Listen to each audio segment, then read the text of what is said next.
What up?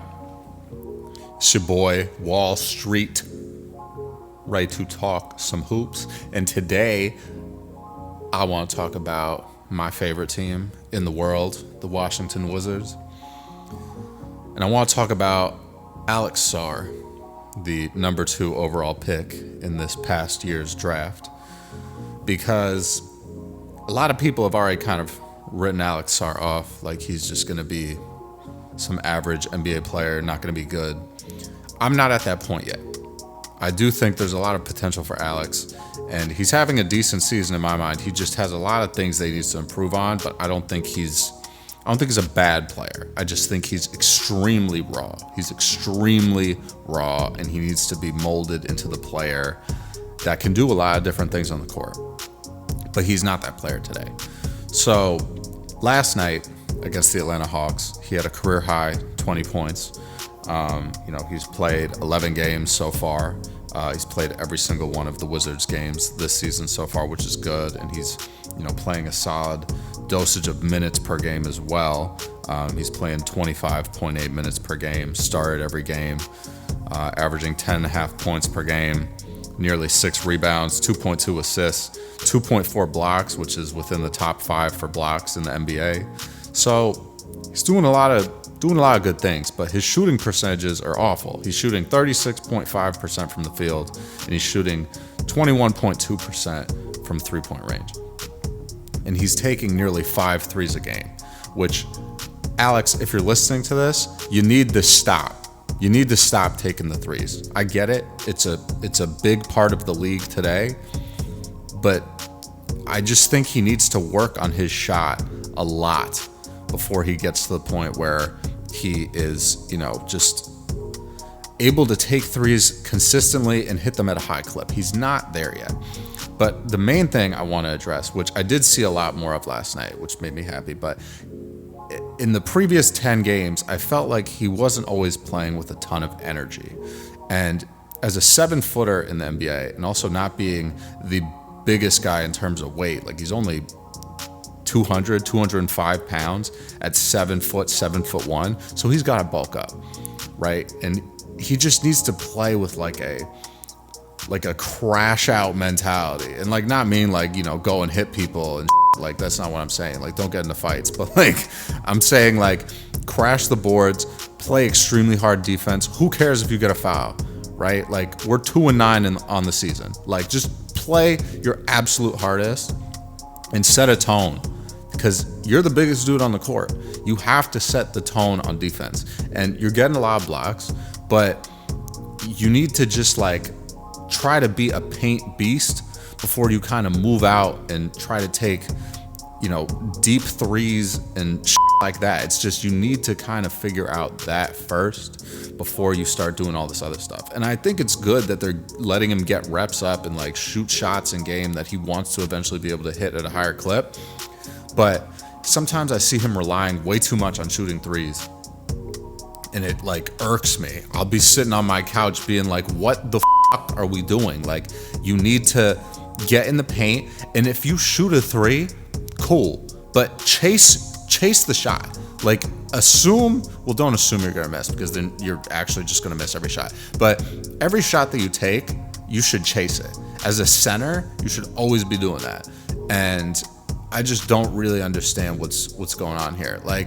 Maybe if he's playing the 5, it doesn't make as much sense for him to be chasing every shot that he takes. But if Jonas Valanciunas is playing the 5, he's going to get back to defend the paint. So if you're taking a 3-pointer, chase the shot to the basket, rebound, because he's so athletic that even if it doesn't necessarily go his way when it hits the rim, he's quick and he jumps super high. He can get boards. I just feel like he's not putting all of his energy into it. And I don't know if it's his conditioning, if he needs to just get better at being able to play a ton of minutes and play them with high energy. But that's the biggest thing I've seen is he just needs to play harder. And Bub Carrington plays super hard. Keyshawn George plays super hard. Keyshawn might play the hardest out of anyone on the team right now besides Jordan Poole. Jordan Poole is playing the hardest out of anyone on the Wizards right now by far. and I'm loving it. Like, McDonald's, all that shit, I am loving it. You can, do not sue me, but, you know, I'm loving it. And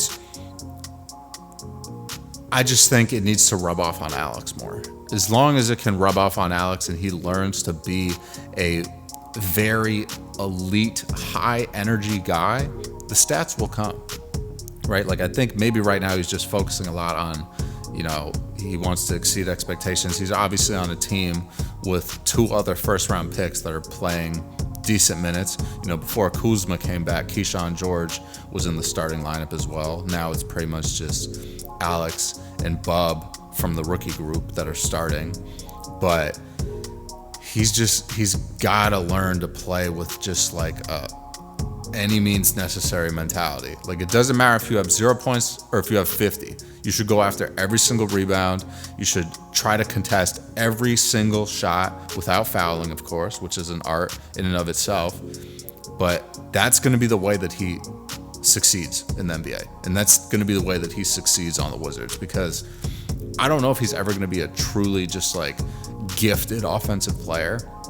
I think a lot of guys who have turned into really good scorers, when they come into the league, it's not just an immediate offense, you know, type of thing for them. Like, it takes them a while to get their 3-point shot, you know, up into the 30% range, into the 40% range. It takes them a little while to get from, you know, 40% shooting, you know, from the field in general, all the way up to 50% or high 40s, things like that. So I'm not worried. I just think in order for him to really hit his potential, he has to get used to playing as hard as humanly possible, because that's really going to be the thing that sets him aside.